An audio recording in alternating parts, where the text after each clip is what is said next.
Well, just a few hours after the UPDF and the FARDC met over urgent security talks at Kasindi Port, questions still linger over an incident that claimed lives and caused tensions between the Ugandan government and the DRC government. So, what exactly happened at Lake Edward on the 1st of October 2025? Who is to blame? And why are we hearing conflicting theories between the Uganda's People Defense Forces and the FARDC over that exact incident? Well, this is Bonafide. If you haven't subscribed, kindly subscribe and hit that notification button so that when I release something new on Eastern DRC and Uganda, you get notified as soon as possible. Well, just a few hours ago, there was that handshake between the FARDC and the UPDF over an incident that happened on Lake Edward that led to tensions between the Ugandan government and the DRC government. So what exactly happened on 1st of October 2025 on Lake Edward? See, the Ugandan government gave its own account and noted that this incident happened near Rweshama landing site, Bwambara sub-county, Rukungiri district on Uganda's side of Lake Edward. That it began after reports that fishermen were being robbed on the lake. The UPDF then dispatched a response team to the scene. And upon arrival of the UPDF team, it was fired upon by armed assailants in a canoe. In the exchange of fire, Staff Sergeant Muhindo Johnson, the commander of the response team, was fatally injured.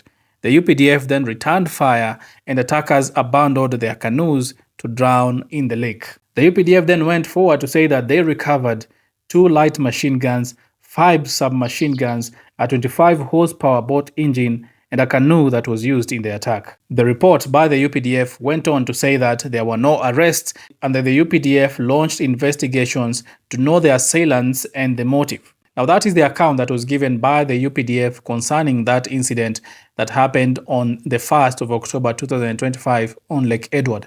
But there is a conflicting story as it was given by the DRC government. Well, according to the DRC government, the attack involved Congolese sailors operating near Kasindi Port in Beni territory in North Kivu province. They say that these had been accused by the UPDF of violating Uganda's territorial waters, which led to their firing. According to the DRC authorities, the UPDF is accused of unprovoked firing at innocent civilians on the DRC side of the lake. Now, despite the conflicting theories, there are some constants here. That 4 Congolese lost their lives because it is reported by the UPDF that these 4 Congolese were fired at by the UPDF and they lost their lives after drowning on Lake Edward.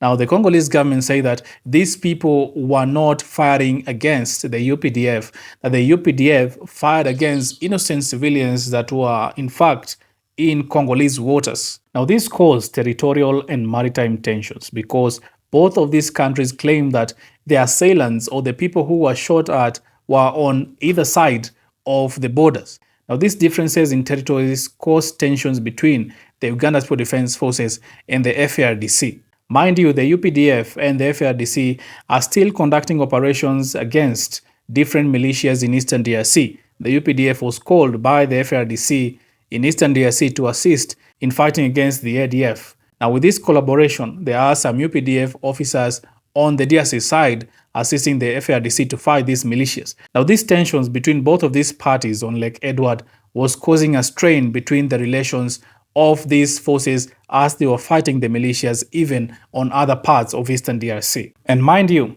just similar to the case that is happening on different parts of Eastern DRC, this region that the incident happened is known for security challenges. Part of the DRC side of Lake Edward is said to be under influence of rebel groups and local militias, for example, the Mai Mais, and there is some tension of contested control. Now, even as both of these parties have had a handshake and the UPDF has now returned the ammunition that was gotten from this firefight between these assailants and the UPDF, there are some things that are still not sorted out.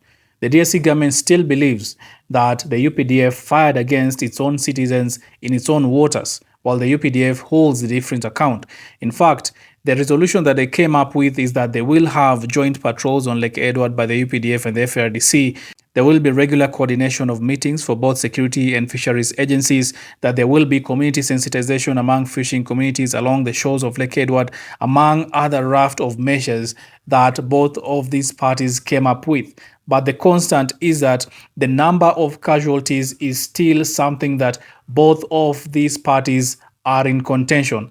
And perhaps one of the important aspects is that the identity of the actual assailants or the attackers in this particular incident have not also been revealed, because the UPDF say that they were conducting investigations to find out which group was this that were firing against the UPDF and what was the motive of these people who fired against the UPDF. Because as it seems, according to the Uganda's account, these particular assailants knew that these were the UPDF and they kept firing against the UPDF, leading to the loss of life of that commander. And this also shows the conflict in Eastern DRC is constantly spilling over the borders into affecting the Uganda's Defense Forces and the Uganda's people, because according to Uganda's account, the alert that came was that these people were robbing fishermen that were fishing on Lake Edward.